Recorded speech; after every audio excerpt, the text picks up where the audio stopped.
Hello guys and welcome back to GoStack. Today we will learn how to proxy video on Filmora.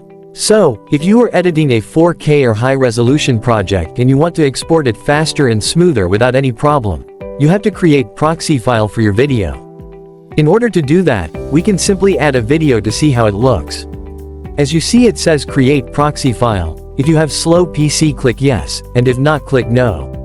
When a video is proxy, you can see the little icon on the video here.